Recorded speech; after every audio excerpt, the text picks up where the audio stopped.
Muito bem, voltamos a falar direto da página do Jornal Visão Espírita no YouTube e no Facebook para mais uma gota de Espiritismo, mais uma gota de O Livro dos Espíritos, livro segundo, capítulo 9, Intervenção dos Espíritos no Mundo Corporal. Vamos iniciar o item hoje, que é possessos. Kardec trabalha com outro nome, trabalha como subjugação e não como possessão. Mas a gente vai estudar um pouquinho também, perpassando por fascinação, enfim, nós vamos tentar esmiuçar um pouquinho esse assunto, tá? Possessos. Hoje as questões serão 473, 474 e 475, tá bom? Vamos lá. Possessos. 473. Um espírito pode momentaneamente revestir-se com o envoltório de uma pessoa viva, ou seja, introduzir-se num corpo animado e agir no lugar do espírito que nele se encontra encarnado? Essa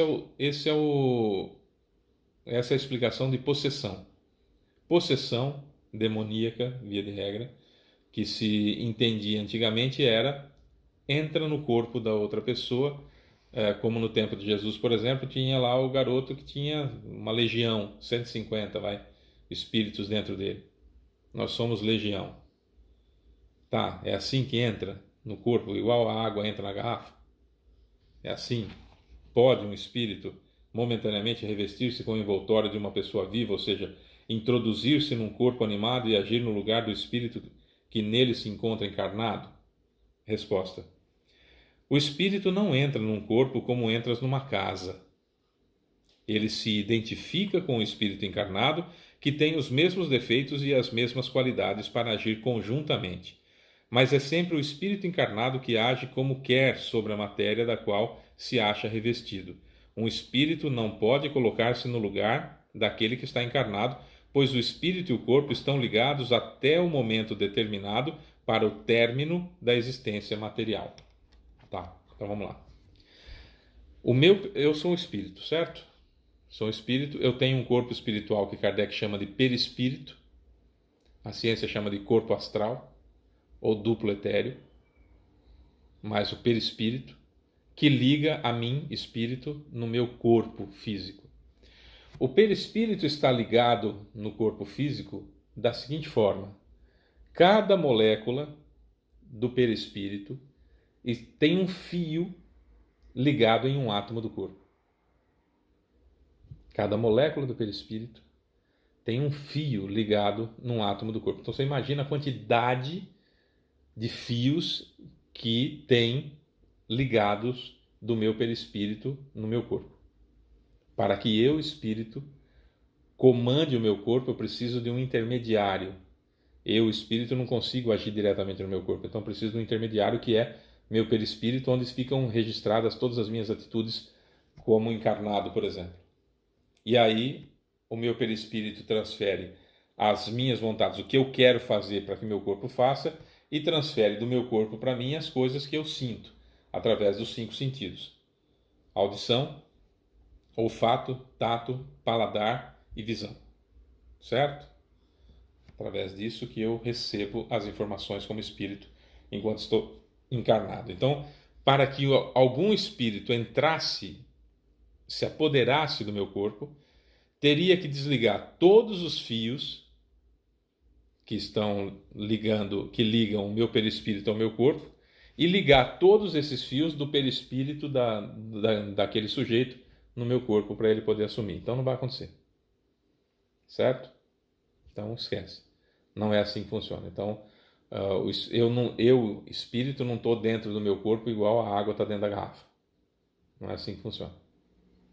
Certo? Ah, Fábio, mas como que acontece a manifestação que a gente chama de incorporação? O nome está errado. Psicofonia. Também não explica exatamente o que é, mas é melhor do que incorporação. O que acontece? Vamos imaginar que eu seja médium de incorporação ou psicofônico. Eu dou uma saidinha no meu corpo. Eu, espírito, com o meu perispírito, dou uma saidinha no meu corpo. O outro espírito se aproxima de mim, o desencarnado ou o encarnado que está fora do corpo, que vai dar comunicação, se aproxima de mim.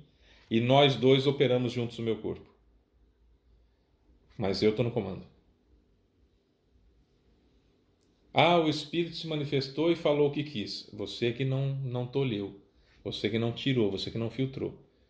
Eu sou médium inconsciente, então aprenda a ser consciente. Médium inconsciente não é sinônimo de médium melhor do que os outros, ou de garantia de menor filtro no que o espírito vai falar. Esquece. É uma maneira de você se excusar da responsabilidade. Se você é médium inconsciente, trabalhe para ser consciente. Estude para ser consciente e se coloque em condições de ser consciente. Porque você é que comanda a manifestação. Sempre. Sempre. Fábio, mas e nesses casos de possessão? Eu só faço tudo que o Espírito manda. Eu não imponho minha vontade. Já fui tão massacrado, já fui tão destruído na minha autoestima, nas minhas mazelas, eu estou tão subjugado, por isso Kardec usa o termo subjugação e não possessão, eu estou tão subjugado à vontade do Espírito que eu faço tudo maquinalmente, ele pensa, eu já faço. Tanto que o Espírito que está me subjugando, ele tem certeza que eu não faço nada. Mas na realidade eu que faço tudo porque sou eu que estou encarnado. Eu só estou sob a vontade dele, sob o jugo dele. Não sei se me fiz entender, mas vamos ver mais uma questão e a gente vai tentando explicar melhor. 474. Se não há possessão propriamente dita, isso é, a coabitação de dois espíritos no mesmo corpo, a alma pode ficar na dependência de um outro espírito de forma que ela se sinta subjugada ou obsidiada, a ponto de sua vontade ser, de alguma forma, paralisada? Resposta: sim. E são esses os verdadeiros possessos. Aqueles que vocês chamam de possesso, é assim, é subjugado. Mas nota bem, essa dominação nunca se dá sem a participação de quem a sofre, seja por sua fraqueza ou por seu desejo. Muitas vezes taxaram os possessos de epiléticos ou de loucos, que precisavam antes de medicina que de exorcismo. Certo? Eu é que estou fazendo. Posso estar numa situação já assim, sem vontade nenhuma. O que ele pensa lá eu vou fazendo aqui, o que ele pensa lá eu vou fazendo aqui. Quase que automático, mas sou eu que estou fazendo. Então dá para tratar. Kardec tem uma explicaçãozinha aqui. A palavra possesso, em sua significação usual comum, supõe a existência de demônios, isso é, de uma categoria de seres de natureza má e a coabitação, a habitação ao mesmo tempo, de um desses seres com a alma do corpo de um indivíduo. Uma vez que não há demônios, nesse sentido, e que dois espíritos não podem habitar simultaneamente o mesmo corpo, não há possessos, segundo a ideia atribuída a essa palavra. Deve-se entender a palavra possesso apenas como a dependência absoluta da alma em relação a espíritos imperfeitos que a subjugam. Certo? Então, possessão não existe, primeiro porque não existe demônio. E segundo porque não tem como desligar todos os fios do meu perispírito, ligar no sujeito e ele tomar conta do meu corpo e eu fico fazendo o quê? Eu desencarno. Certo? Então não é assim que funciona. Já expliquei, inclusive, com relação à aproximação para a manifestação. Então é sempre assim: eu é que controlo, eu é que mantenho, eu é que estou no comando dos meus órgãos vitais, o meu sistema simpático e parasimpático estão funcionando, um para quando o meu corpo está dormindo, o outro para quando o meu corpo está acordado, está funcionando tudo normal, todos os automatismos estão funcionando, tudo direitinho, mas aquele momento que eu agiria lúcido, quem está agindo é o sujeito que está me controlando. Certo? É nesse sentido que se utiliza a palavra possesso. 475. Pode alguém por si mesmo afastar os maus espíritos e libertar-se do seu domínio? Resposta: sempre é possível libertar-se de um jugo, quando se tem uma vontade firme.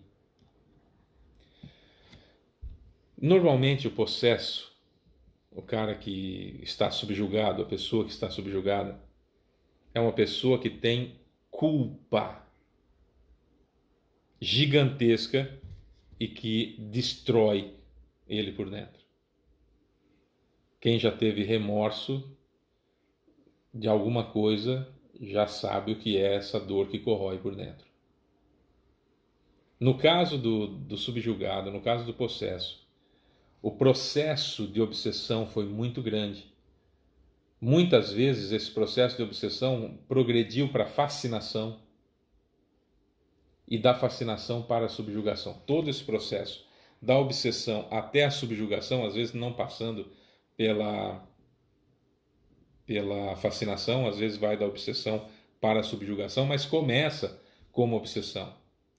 E vai me destruindo a autoestima, vai me destruindo o desejo de viver, vai me destruindo por dentro de uma certa forma que eu não tenho forças para reagir. E quando eu percebo, eu já não tenho mais força de reação. É mais fácil, eu vou trocar a palavra, é menos difícil você tratar alguém subjugado do que tratar alguém com obsessão simples. Quiçá fascinação. Aí é dificílimo fascinação. A subjugação você vai tentar, de alguma forma, doutrinar o obsessor que está subjugando. E com isso você evangeliza o subjugado.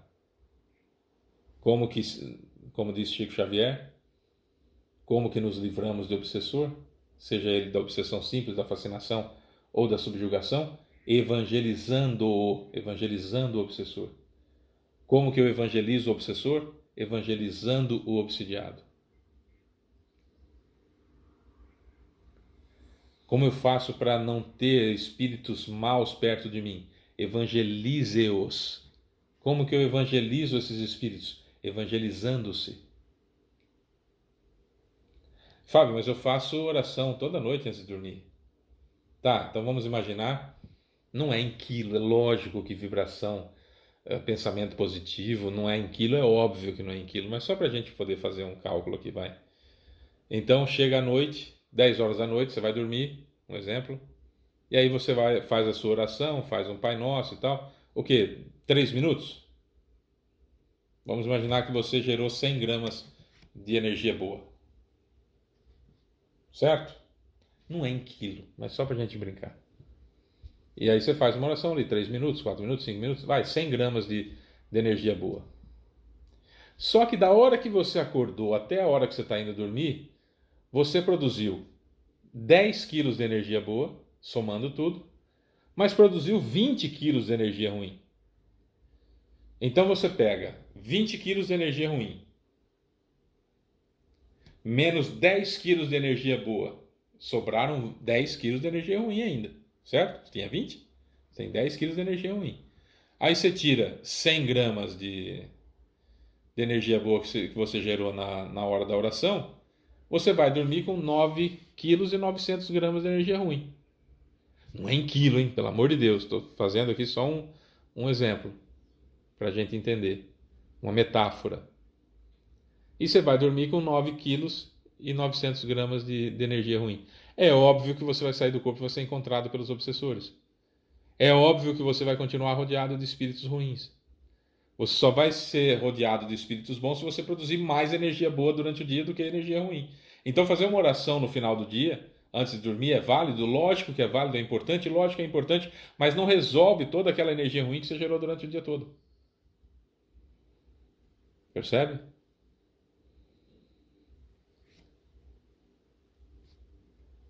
Nos manicômios, nós vamos encontrar muitos subjugados.